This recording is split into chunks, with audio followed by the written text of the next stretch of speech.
Hello, नमस्ते प्रणिपात विद्यार्थी मित्रांनो. मी अभिषेक Savarkar, engineer अभि या यूट्यूब चॅनलवर तुमच्या सर्वांचे पुन्हा या व्हिडिओमध्ये मी एकदा स्वागत करतो. तर आजच्या व्हिडिओमध्ये मी तुम्हाला सांगू इच्छितो की माझा HPCL ॲप्रेंशिपमध्ये नंबर लागलेला होता. त्यामध्ये मी फॉर्म फिलअप केला आणि मेरिट बेसिसवर माझा नंबर लागला होता. त्यासाठी मी DV म्हणजेच डॉक्युमेंट व्हेरिफिकेशनला नागपूर इथे गेलो माझ्या सब रिजनल ऑफिसला. तिथे देऊन मी माझं सब रिजनल ऑफिसला जाऊन माझं DV दिलं, म्हणजे डॉक्युमेंट व्हेरिफिकेशन क्वालिफाय केलं, ते डन केलं. आणि त्यानंतर लगेच मला तिथून 6 ते 7 दिवसानंतर जीमेल आला. त्या जीमेलमध्ये मला जॉईनिंग दिली आणि जॉईनिंगमध्ये त्यांनी असं सांगितलं की 1 एप्रिल रोजी तुम्हाला नाशिक येथे माळेगावमध्ये MIDC एरियामध्ये तिथे त्यांचा प्लांट आहेत. कोणाचा? HPCL. बरं, तुम्हाला HPCL म्हणजे माहीत आहे का? HPCL म्हणजे हिंदुस्तान पेट्रोलियम कॉर्पोरेशन लिमिटेड हा त्याचा लाँग फॉर्म आहे. शॉर्टली तुम्हाला सांगतो, जर गरज वाटली किंवा तुम्हाला जर इच्छुक असाल किंवा आवड असेल तुम्हाला HPCL म्हणजे काय, त्यावरसुद्धा मी डिटेल्स व्हिडिओ बनवणार जर तुम्हाला गरज भासली तर. पण शॉर्टली सांगतो, हिंदुस्तानचा लाँग फॉर्म जो आहे हिंदुस्तान पेट्रोलियम कॉर्पोरेशन लिमिटेड, ही एक अशी POC कंपनी आहेत, पब्लिक सेक्टर कंपनी आहेत की ज्यामध्ये पेट्रोल, त्यानंतर HPCLचं आपल्या घरी येणारं सिलेंडर HPचं आणि गॅस आणि आणखी काही गोष्टी आहेत त्या HPCL प्लांटपासून बनल्या जातात. तर त्या प्लांटच्या ठिकाणी माझी जॉईनिंग होती. जॉईनिंग कशाची होती? HPCL गॅट म्हणजेच ग्रॅज्युएट ॲप्रेंशिप ट्रेनी म्हणून माझी तिथं जॉईनिंग होती. आणि माझी जी ब्रँच होती ती इलेक्ट्रिकल होती. आणि माझी जॉईनिंग डेट जी होती ती होती 1 एप्रिल 2026, जे की आजपासून तिला म्हणजे जवळपास 3 महिने होत आहेत. तर ते मी करायला पाहिजे होती किंवा मी करत आहे. जर तुम्हाला याचं आन्सर जाणून घ्यायचं असेल तर व्हिडिओ नीट पुढे बघा, स्किप न करता. आणि तुमच्या कमेंट्स येतील किंवा नाही येतील ते बघूया आपण पुढे. पण जे व्हिडिओ बघतात त्यांच्यासाठी सांगू इच्छितो की माझा तिथे नंबर लागला. त्यानंतर मी ते न करण्याचा प्रयत्न केला. म्हणजे कसं आहे, थोडं ते कन्फ्युजन होतं, हो नाही आणि ते स्किप केलं मी. ते मोठ्यांचा आदर राखून, जे रिस्पेक्टिव्ह आहे माझे, त्यांचा मी आदर राखून थोडंफार त्याकडे नकारात्मक विचार घेतला आहे. नकारात्मक विचार असा घेतला आहे की पुढे चालून आपल्याला संधी येईलच म्हटलं आहे. तर बाय द वे मी याचं रिझन तुम्हाला पुढच्या व्हिडिओमध्ये सांगणार, कारण की व्हिडिओ लाँग होतो. माझी जॉईनिंग झालं याचं मी तुम्हाला प्रूफ दाखवू इच्छितो. हा जो आहे हा माझ्याकडे त्याचं प्रूफ आहे की हा मला जीमेल आला होता रिपोर्टिंगचा. आणि माझा नंबर जो लागला होता तो इलेक्ट्रिकलमधून लागला होता.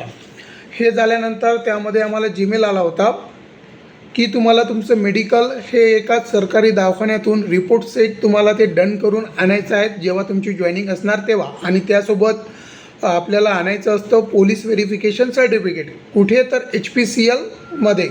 कारण की हे एक PSU कंपनी आहे. आणि स्टायपंड जे असतो ॲप्रेंशिप ट्रेनीला ते HPCLकडून 21,500 येतो आपल्याला. तर DPD मार्फत 4,500, म्हणजे असे टोटल आपल्याकडे 25,000 रुपये सॅलरी पर मंथ मिळतो. हे एका वर्षासाठी असतो, म्हणजे 12 मंथसाठी असतो. आणि त्यामध्ये आपल्याला फूड किंवा ॲकोमोडेशन प्रोव्हाइड करत नाही अजिबात. हे कन्सेप्ट जे आहेत हे क्लिअर करून घ्या. आणि त्यामुळेच मला थोडं डिस्ट्रॅक्शन वाटला आणि मी यावरच जास्त विचार करत बसलो की फूड आणि ॲकोमोडेशन प्रोव्हाइड करत नाही कंपनी. ते आपल्याला स्वतः आपल्या सॅलरीमधून राहण्याची सोय आणि जेवण्याची सोय, या 2 गोष्टीची सोय आणि इतर जो खर्च होणार तो आपल्या स्वतःच्या सॅलरीमधून किंवा अगोदर केलेली सेविंग यामधून तो आपल्याला करायचा असतो. तर हे जे होतं हे HPCLबद्दल होतं.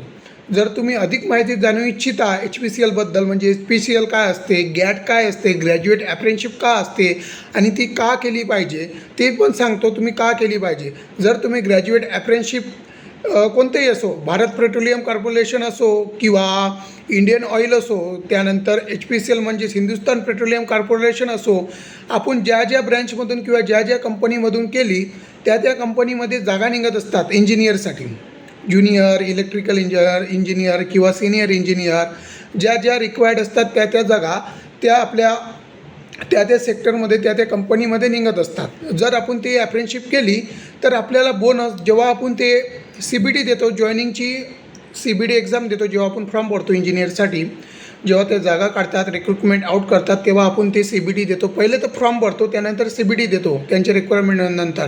त्यानंतर ग्रुप डिस्कशन होतात आणि लास्टली इंटरव्ह्यू होतात.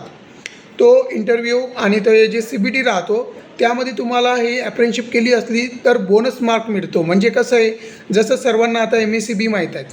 MSCB खूप प्रसिद्ध आहेत कारण की ITIमुळे खूप ते प्रसिद्ध झाले आहेत. ITIचे विद्यार्थी कमी अभ्यास करून सुद्धा लागतात असं काही जण म्हणतात बा. मला त्यांची ॲक्च्युअल परिस्थिती माहीत नाहीत, पण मी सुद्धा त्यांच्याच म्हणण्यावरून तुम्हाला सांगतो आहे की जसं MSCBमध्ये महावितरणमध्ये ITIवाले अप्रेंटिसशिप करतात, त्यानंतर डिप्लोमावालेसुद्धा अप्रेंटिसशिप करतात, त्यानंतर ग्रॅज्युएट इंजिनिअरिंगवालेसुद्धा अप्रेंटिसशिप करतात, इलेक्ट्रिकलवालेसुद्धा. तर त्यांनासुद्धा काही स्टायपंड असतो आणि त्यांना कसं एक्झाम देताना जेव्हा जागा काढतो आणि डायरेक्ट एक्झाम जे घेतात तेव्हा MSCB किंवा MSc-DCL तेव्हा त्यांना बोनस मार्क दिला जातो. 5 मार्क हे बोनस मार्क दिला जातो. तसंच इथंसुद्धा तसंच IOCL किंवा HPCL किंवा BPCL यामध्ये सुद्धा तुम्हाला 10 मार्क हे बोनस मिळाल्या जातात. आणि ही जी कंपनी आहे जे पेट्रोल पंप दिसते तुम्हाला आजूबाजूला, जे तुम्ही गाडीत दररोज प्रत्येक दिवशी पेट्रोल टाकतात, ते एका पेट्रोल पंपावरून टाकतात. त्या सर्व कंपनी ज्या आहेत याचे हेडक्वार्टर असतात, सब रिजनल ऑफिस असतात, त्यानंतर यांचे पॉवर प्लांट असतात. हे सर्व PSUच्या अंडर येतात. हे सर्व PSUच्या अंडर येतात. तर हे जे होतं हे मी तुम्हाला सांगितलं आहे. तर यामध्ये माझा नंबर लागला आणि त्यानंतर हे माझं त्याचं जॉईनिंग लेटर होतं, जीमेल आला होता मला. त्यानंतर मी DVला गेलो, DV पूर्ण एंड केलं. एंड केल्यानंतर त्यानंतर आम्हाला मेडिकल फॉर्म आला गुगलवर, तो भरून आम्हाला जॉईनिंगच्या दिवशी तिथं रिपोर्टिंग करायचा होता, सबमिट करायचा होता.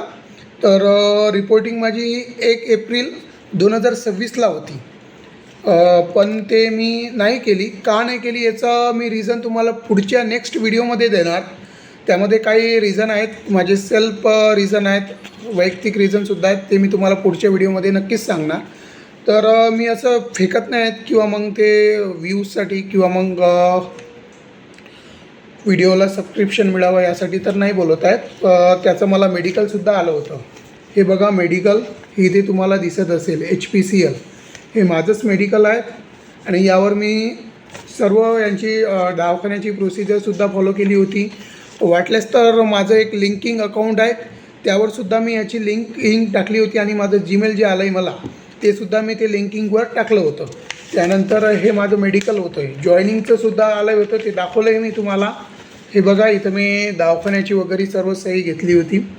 हे तुम्हाला सर्वांना जर पुढं कदाचित तुम्ही केलं आहे, आणि माझे मित्रमंडळीसुद्धा आहेत जे की आज करत आहेत, कोणी मुंबईला तर कोणी नाशिकला तर कोणी नांदेडला, वेगवेगळ्या ठिकाणी आहेत जे माझे मित्रमंडळी आहेत, ते सुद्धा करत आहेत. तर जे काही होतात ते चांगल्यासाठीच होतात म्हणतात. मी स्किप केलं आहे माझ्या आयुष्यातून, पण आता मी कुठेतरी आहेच रुजू, ते सुद्धा मी तुम्हाला पुढच्या व्हिडिओमध्ये सांगणार. पण जे काही होतात ते चांगल्यासाठीच होतात म्हणतात, तर मी तेच पकडलं आणि जास्त डिमोटिवेटेड झालो आहे मी. कधी कधी मला झोप येत नव्हती संध्याकाळची. आपण असं वाटत होतं की गोल्डन ऑपॉर्च्युनिटी गमावली. पण म्हणतात ना की प्रत्येकाचे दिवस येतात, डिमोटिवेट व्हावं नाही लागतो आणि प्रयत्न सातत्य ठेवत राहावं लागतो. आता काही भरपूर काही किंवा खूप मोठं काही असं केलं नाही, छोटासा प्रयत्न झाला आहे आणि तो सक्सेसफुल झाला आहे असं वाटतं आहे मला आज. तर तो प्रयत्न मी तुम्हाला जो झाला आहे माझ्यासोबत, जे काही चांगलं झालं आहे ते मी तुम्हाला पुढच्या व्हिडिओमध्ये सांगणारच. थोडंसं झालं आहे, नकभर का होईना पण झालं आहे, थोडं चांगलं आहे. जे की घरी राहण्यापेक्षा एक इंजिनिअरिंग डिग्री घेऊन जर घरी राहत असेल, वास्तविक पाहता तसं पाहता मी घरी नव्हतो, माझा पार्ट टाईम जॉब चालू होता आणि ITI कॉलेजमध्ये सुद्धा लेक्चरशिप चालू होती, जे की मी तुम्हाला मागच्या व्हिडिओमध्ये सांगतच होतो. त्या अगोदर मी सुकन्या इंजिनिअरिंगमध्ये होतो ॲज अ साईट सुपरवायझर इलेक्ट्रिकलमधून. जे की टॉवर लाईनचं काम होतं ते सुद्धा त्यामध्ये सुद्धा मी इन्वॉल्व होतो. तर हे जे होतं हे HPCLबद्दल होतं.